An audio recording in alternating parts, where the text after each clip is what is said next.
Chapter 5. The Interrogation. The night was cold. George Hamilton sat behind the wheel of his car, looking at the two men standing in front of him. They were in no rush. One of them knocked on the window again. "Mr. Hamilton, the boss wants to talk." George understood he had no choice. He slowly opened the door and got out. "Where are we going?" "Not far."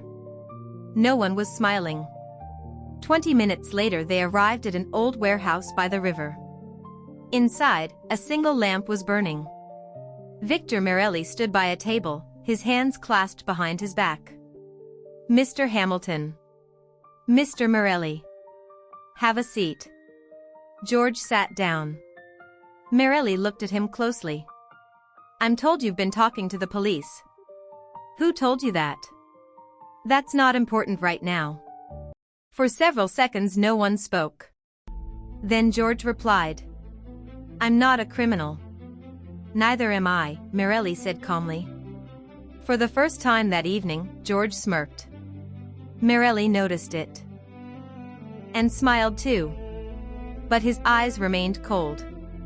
"Be careful, Mr. Hamilton." "Is that a threat?" "It's advice." Meanwhile, at the police precinct, Detective Cross was interrogating Michael Conti. The arrested man sat across from him, sweat on his forehead. "Listen to me carefully," Cross said. "I have nothing to say." "You're wrong."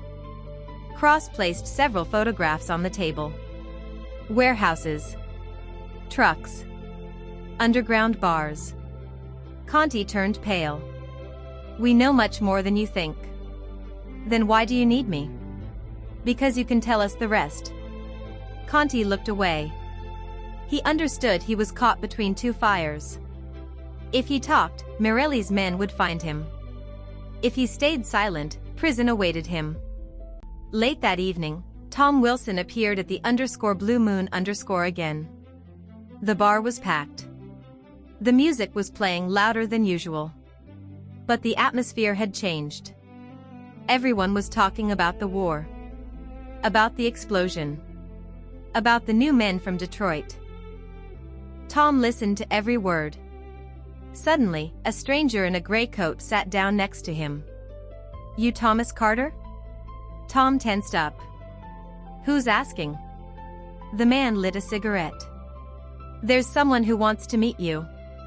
"Who exactly?" The stranger looked him straight in the eyes. "The man who blew up the warehouse." Tom's heart started beating faster.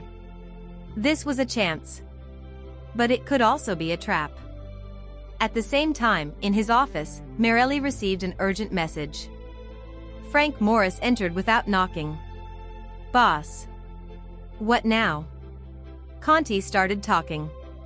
Morelli slowly stood up. His face turned grim. "Are you sure?" "Yes." Silence fell over the room. Morelli walked to the window.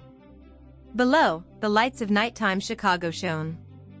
Then he said just one sentence. "Then we're out of time." Frank understood. The next night would be the most dangerous in the entire history of their organization.